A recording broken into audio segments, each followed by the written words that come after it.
Fil-sem tal-Missier u tal-Ibben u tal-Ispirtu Santu, il-grazzi ta' Sidna Ġesu Kristu tkun magħkom ilkoll. Qegħdin nofru dan is-sagrifiċċju tal-Quddiesa għar-Ruħ Anna u Vincent Borċ. Ħuti ejjew narfu ħtijietna biex nitħejjew tajjeb għall-miġja tas-Salvatur tagħna. Mulej ħniena, Kristu ħniena, mulej ħniena. Iħenna lina Alla li jista' kollox jaħfrilna dnubietna u jwassalna għal ħajja ta' dejjem. Nitolbu. Ħaffef nitolbuk mulej Ġesu, la tiddawwarx biex aħna li nittamaw fit-tjubitek ikollna l-għajnuna u l-faraġ tal-miġja tiegħek. Int li jintalla u tgħix wissaltan ma' Alla l-Missier flimkien ma' l-Ispirtu Santu għal dejjem ta' dejjem.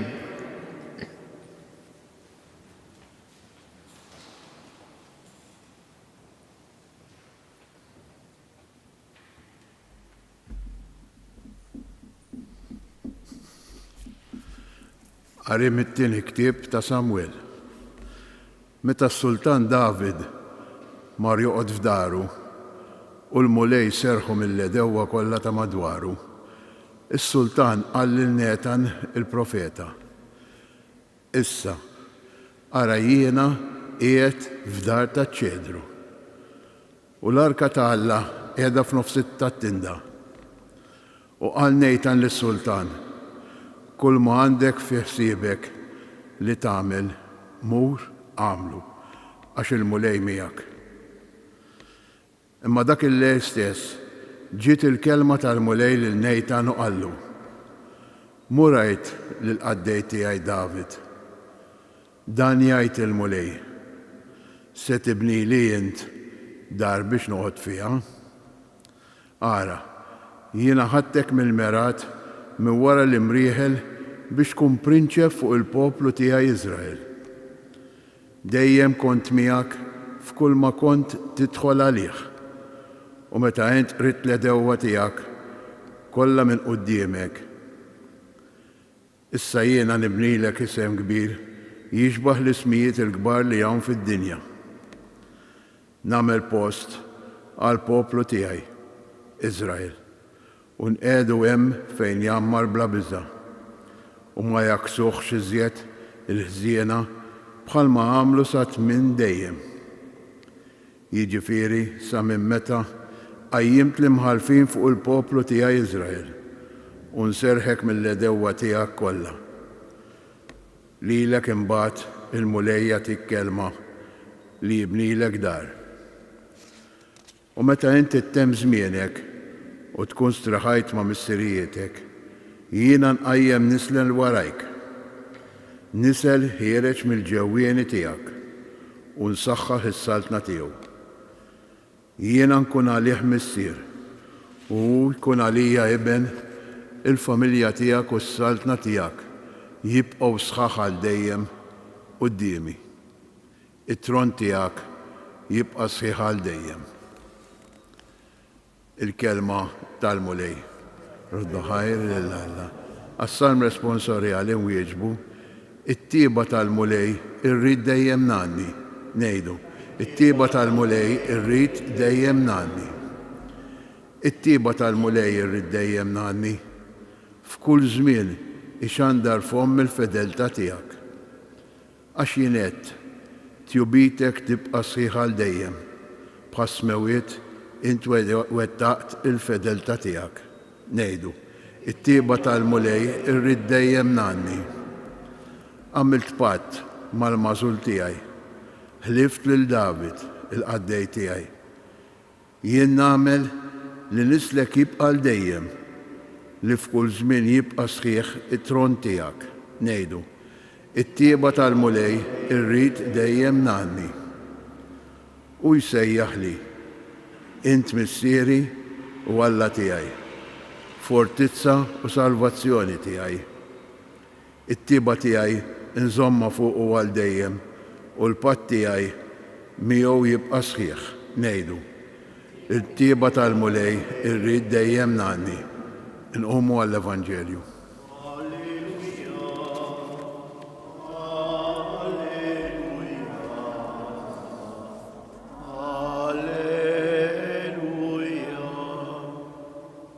O xemx tiela, dija tad-dawl ta' dejjem u xemx tal-ġustizzja.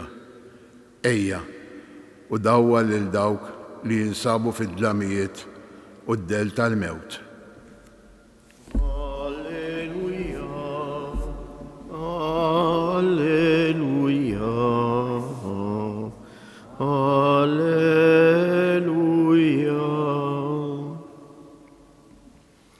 Il-mulej ma'kom.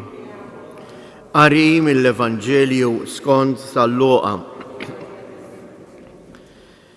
F'dak iż-żmien Zakkarija missier Ġwanni imtela bl-Ispirtu Santu u beda jħabbar u jgħid: Imbierek il-mulej Alla ta' Iżrael għaliex ġie jżur u jifdi lill-poplu tiegħu u waqqaf għalina qawwa ta' salvazzjoni f'dar David għaddej tiegħu bħalma wiegħed fl-imoddi b'fomm il-profeti l-qaddisin tiegħu biex isalvana mill-edewwa tagħna u minn idejn daw kollha li joboduna. Bekk juri ħniena ma' misserietna u jiftakar fil-patt qaddis tiegħu, fil-ħalfa li ħalef lill-Abram missierna li jatina li wara li jeħlisna minn idejn l-edewwa tagħna naqduh bla biża' tul ħajjitna kollha bil-ġustizzja u l-qdusija u ħajjitna kollha. U inti, tfajjel, tissejjaħ profeta l-aktar għoli għax tmur qabel il-mulej tħejjilu triqatu u tarraf lill-poplu tiegħu bis-salvazzjoni permezz tal-maħfra ta' dnubietom.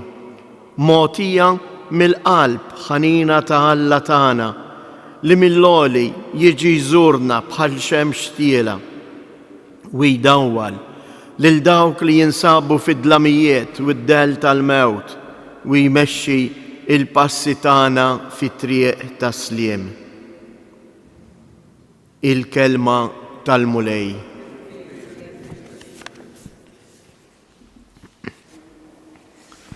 Bil-qudiesa ta' dalodu eżjes. Ilna 17 ta' Diċembru naqraw dawk l-antifoni sbieħ li jibdew dejjem bil-litra O mexxej tad-dar ta' Iżrael. Imbagħad fit-18 Oer ta' Ġesse u jkomplu waħda waħda o muftieħ ta' David. O xemx tiela. Imbagħad O Emanuel Sultan tagħna u llum irġajna l-aħħar ġurnata o xemx tiela dija tad-dawl tal-ġustizzja.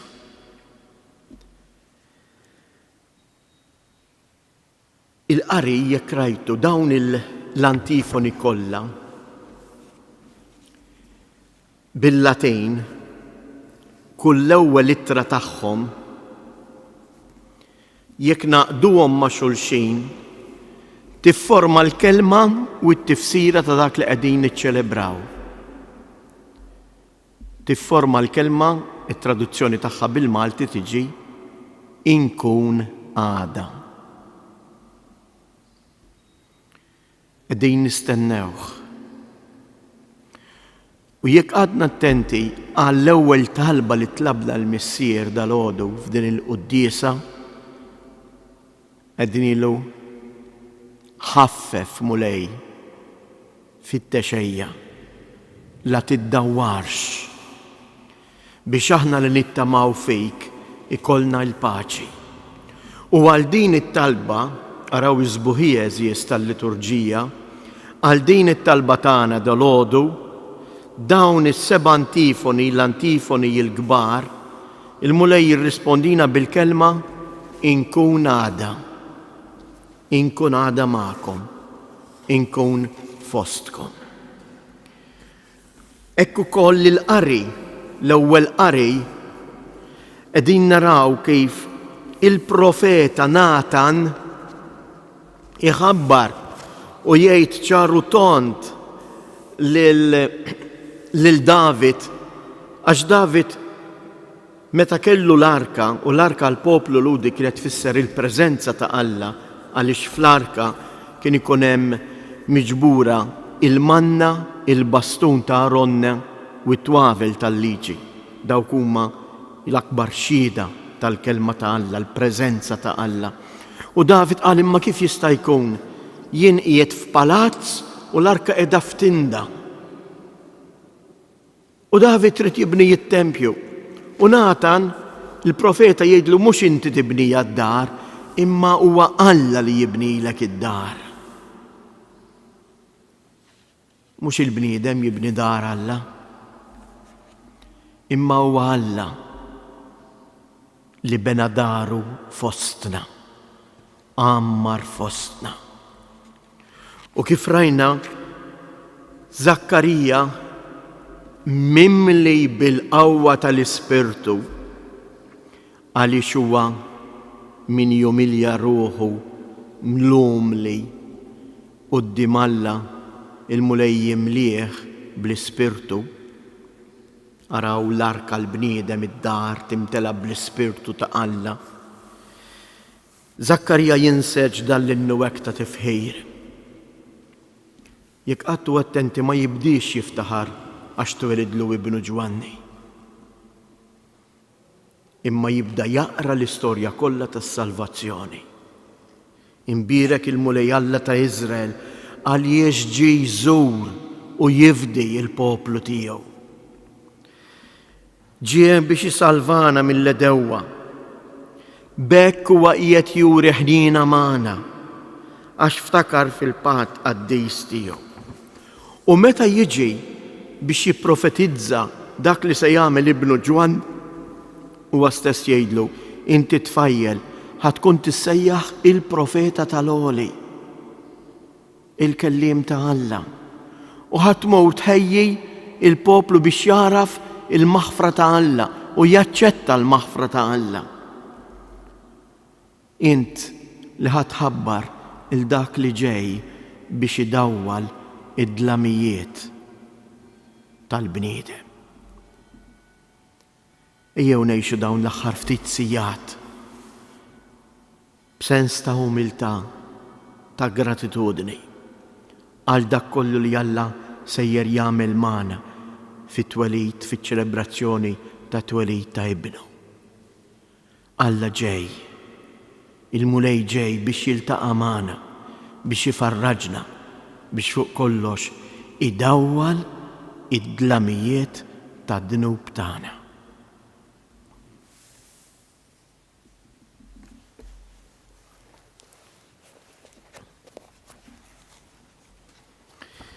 Ikun imbirek il-mulej Alla tagħna għaliex ġej jżuru jifdi lill-poplu tiegħu. B'fiduċja ejjew nitolbu flimkien u ngħidu ħajaraw il-ġnus kollha tal-art is-salvazzjoni tiegħek mulej. Ħajaraw il-ġnus kollha tal-art is-salvazzjoni tiegħek mulej. Għall-Knisja li tgħix fl-art imqazza biex din is-sena il-miliet ikun għalija ċelebrazzjoni tas-sew ta' paċi u ferħ nitolbu. Ħajaraw il-ġnus kollha tal-art is-salvazzjoni tiegħek mulej. Għall-poplu tiegħek tal-patt il-qadim biex jasal għal verità li inti tassew għajjimt Salvatur li ju Kristu il-mulej. Ħajaraw il-ġnus kollha tal-art is-salvazzjoni tiegħek mulej. Għalina il-koll biex dan il-miliet iġibilna iż-żjara ta' Kristu il-mulej, ix-xemx tiela li jdawwal il-passi tagħna u jmexxina fit-triq ta' sliem nitolbu. Min dan is-santwarju għażiż tal-Madonna ta' Pino nitolbuk mulej, tkompli ddawwal il-qlub tal-familji tagħna. Għamel li jilqgħu il-maħfra, il-ħniena u jikbru fl-imħabba. Għati l-għajnuna meħtieġa lil-morda u lil daw kollha li jduru bihom, nitolbu. Għati ħajraw il-ġnus kollha is-salvazzjoni tiegħek mulej. Mulej Alla tagħna, aħna wiċċelebrajna l-istennija ta' Ġesu ibnek matul dawn il-ġranet tal-Avvent, ibad issa il-mistenni mill-ġnus ħajkun il-feddej tad-dinja u li miegħek jgħix u jsaltan għal dejjem ta' dejjem.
Jitolbu ħuti biex dan is-sagrifiċċju tiegħi u tagħkom ikun joġob lil Alla l-Missier li jista' kollox.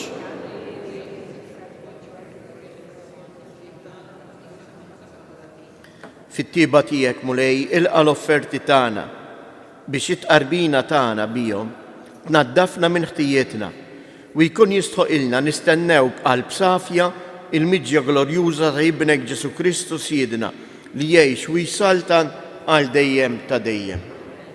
Il-mulej ma'kom, nerfgħu qlubna il fuq, niżżuħajr lill-mulej Alla tagħna. Sewwa u xieraq tas-sew mulej, missier qaddis Alla ta' dejjem li tista' kollox, tajjeb u taġid tas-salvazzjoni tagħna li dejjem u kullimkien inroddulek ħajr bi Kristu Siedna. Lilu ħabbru il-profeti kollha fix-xandir tagħhom, l-Om Verġni stennietu u nislitu bl-akbar għoża. Ġwanni ħabbru b'tifħir meta qorob u urjieħ meta wasal u qiegħed jagħtina li bil-ferħ nitħejjew għall-misteru ta' twelid tiegħu biex isibna nisru u nitolbu u nitennew fit-tifħir tiegħu. Għalhekk mal-anġi u l-arkanġli, mat-troni u mad-dominazzjonijiet, mal-qtajja kollha tal-iżerġ tas-sema intennu l-innu tal-glorja tiegħek u ngħidu bla qiegħda Qaddis, qaddis, qaddis, mulej Alla tal-eżerċiti, is-smewwiet u l-art mimlija bil-glorja tiegħek. Osanna fl-ora tas-smewwiet, imbirek minn ġej f'isem il-mulej, osanna fil-għoli tas-smewwiet. Qaddis tas-sew int mulej, inti lajn ta' kull qdusija. Qaddis għalhekk nitolbu dawn l-offerti bil-barka tal-Ispirtu tiegħek biex isiru għalina il-ġisem u id-dem ta' Siedna Ġesu Kristu, li meta kien se jingħata biex mir-rajħ ibati ħal ħobs radd il-ħajr qasam tal-disċipli tiegħu u qal: ħudu u kulu il-koll minn dan, għax dan huwa ġismi li jingħata għalikom.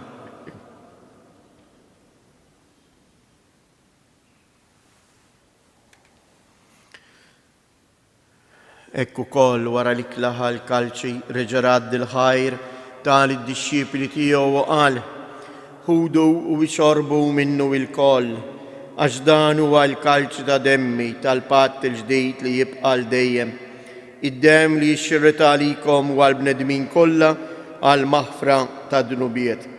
Għamlu dan tifkira tiegħi.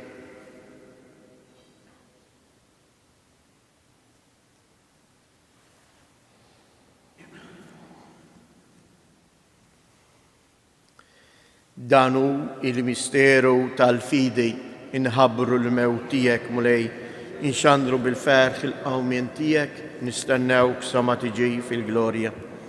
Għalhekk aħna nagħmlu dan b'tifkira tal-mewt u l-qawmien ta' Sidina Ġesu Kristu, Nofrulek mulej il-ħobs tal-ħajja u l-kalċi tas-salvazzjoni. U nroddulek ħajr għaliex oġobok tilqana hawn quddiemek biex naqduk. U biċċa kontana nitolbu lill-Ispirtu Santu jaqqadna f'ġisem wieħed lilna li nieħdu sem il-ġisem u d-dem ta' Kristu. Ftakar mulej fil-Knisja tiegħek imxarda mad-dinja kollha u ttaf l-imħabba flimkien mal-Papa Franġisku, mal-Isqof tagħna Anton, l-isqfijiet u l-ministri tiegħek kollha. Ftakar ukoll fħutna li raqdu bit-tama tal-qawmien.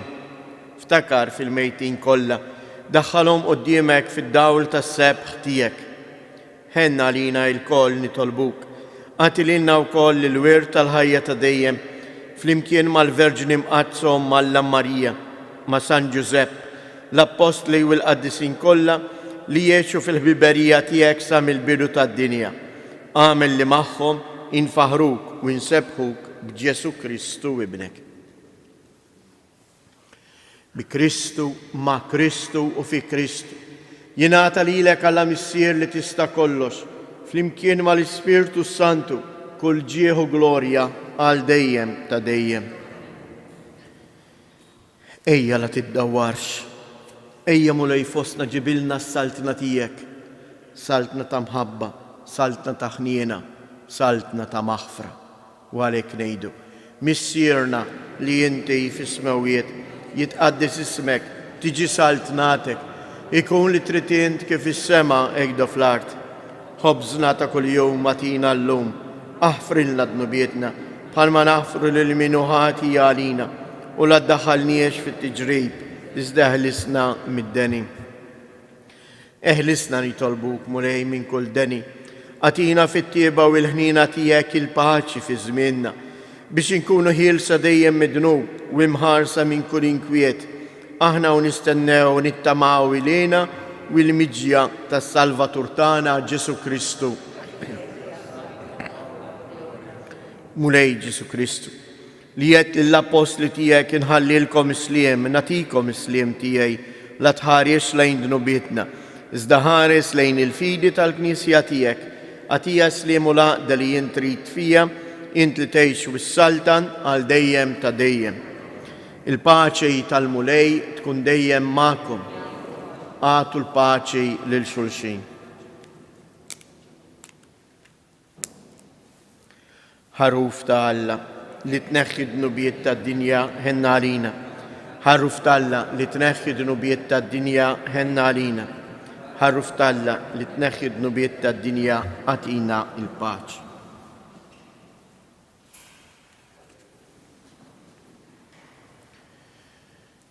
Danu il-ħaruf ta' Alla, danu li jneħħi d-nubiet tad-dinja, ħin dawk li huma mistiedna għall-ikla tal-ħaruf.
Nitolbu.